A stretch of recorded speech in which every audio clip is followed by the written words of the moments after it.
Hi friends, അങ്ങനെ അച്ചാമ്മ ഓണത്തിനുള്ള അടപ്പായസമാണ് ഇന്ന് റെഡിയാക്കുന്നത്. ആദ്യം അട നല്ല വെളിച്ചെണ്ണയിലോ അല്ലെങ്കിൽ നെയ്യിലോ മൂപ്പിച്ചെടുക്കണം കേട്ടോ. നമ്മുടെ അച്ചാമ്മ നെയ്യൊന്നും കൂട്ടാത്തത് കൊണ്ട് അച്ചാമ്മ നല്ല വെളിച്ചെണ്ണയിലാണ് അട ഫസ്റ്റ് മൂപ്പിച്ചെടുക്കുന്നത്. എന്നിട്ട് അടുത്തത് ഓരോന്നോരോന്ന് അച്ചാമ്മ പറഞ്ഞേരേ.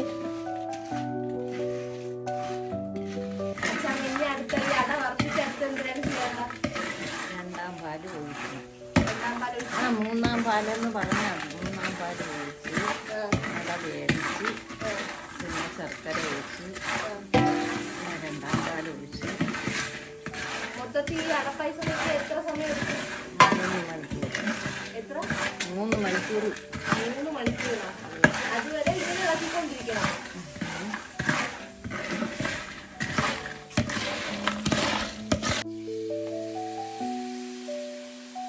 അപ്പോൾ അട നന്നായിട്ടൊന്ന് മൂത്ത് വന്നതിന് ശേഷം മൂന്നാം പാലൊഴിച്ച് അത് നന്നായി വേവിക്കണം കേട്ടോ. അതായത് ശർക്കര മുന്നേ എടുത്തൊഴിച്ച് കളയത്. ശർക്കര ഒഴിച്ച് കഴിഞ്ഞാൽ അട കട്ടിയാവും, അട ഭയങ്കര കല്ല് കണക്കാവും, നല്ല സോഫ്റ്റ് ആയിട്ട് ഇരിക്കത്തില്ല എന്ന് കേട്ടോ അച്ഛമ്മ പറഞ്ഞ്. അപ്പം ഇത് നന്നായിട്ടൊന്ന് കുറുകി ഇങ്ങനെ അത് നല്ല സ്പോഞ്ച് കണക്ക്, അതായത് നല്ല മയത്തിൽ വന്നിട്ടേ അത് അടുത്ത ശർക്കര ഒഴിക്കാവും കേട്ടോ. നമ്മളിവിടെ കറുത്ത കളർ ശർക്കരയാണ് കേട്ടോ എടുത്തിരിക്കുന്നത്.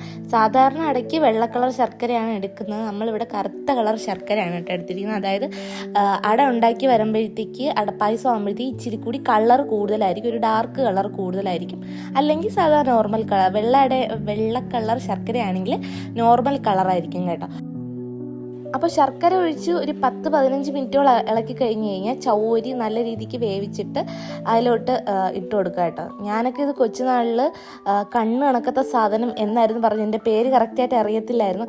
ഈ ഇടയ്ക്കാണ് കേട്ടോ ഇതിൻ്റെ പേര് ചൗരി എന്ന് പഠിച്ചത്.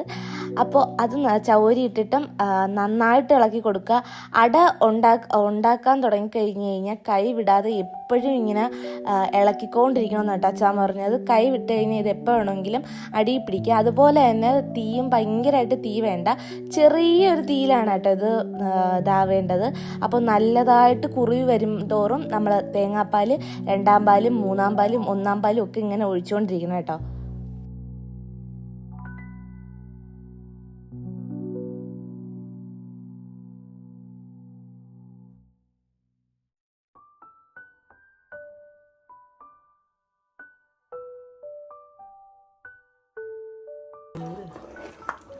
അങ്ങനെ ഏലക്കാപ്പൊടിയും കൂടി ഇട്ടിരിക്കുകയാണ് ഗായ്സ്. ഏലക്കാപ്പൊടിയും കൂടി ഇട്ട് കഴിഞ്ഞാൽ ഇച്ചിരി ഒന്ന് കുറുകി വന്നു കഴിഞ്ഞാൽ പിന്നെ രണ്ടാം പാൽ ഒഴിക്കാം കേട്ടോ. ഇപ്പം അച്ചാമ്മ ഒഴിക്കുന്നത് രണ്ടാം പാലാണേ.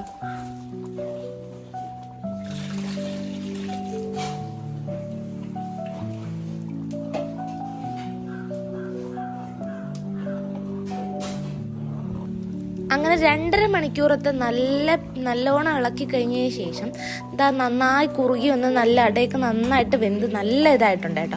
അപ്പോൾ നമുക്ക് ഇച്ചിരിച്ച് ഒന്നാം പാൽ ഒഴിച്ചു കൊടുക്കാം. ഫുള്ള് മൊത്തത്തിൽ നമ്മളെടുത്ത് ഒഴിക്കരുത്, കുറച്ചായിട്ട് ഒഴിച്ചൊഴിച്ച് ഇങ്ങനെ കുറുകി വരുന്നതനുസരിച്ച് അത് ഒന്നാം പാൽ ഒഴിച്ചാൽ കറക്റ്റ് അതിൻ്റെ നല്ല ടേസ്റ്റും അതുപോലെ തന്നെ നല്ല മയത്തിൽ വരത്തുള്ള നച്ചാമ്മ പറഞ്ഞ്. ഒറ്റയടിക്ക് നമ്മൾ ഒഴിച്ചു കൊടുക്കരുത്, ഇച്ചിരിച്ച് അതായത് ഇത് കുറുകുന്നതിനനുസരിച്ച് മാത്രം നമ്മൾ ഒഴിച്ച് നല്ലതായിട്ട് ഇളക്കി കൊടുത്തുകൊണ്ടിരുന്ന് കഴിഞ്ഞാൽ നല്ല ഒരു സ്മെല്ലാണ്.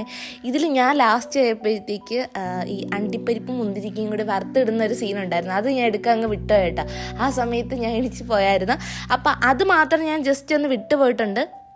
ബാക്കിയൊക്കെ എല്ലാം സെറ്റാക്കിയിട്ടുണ്ട് കേട്ടോ.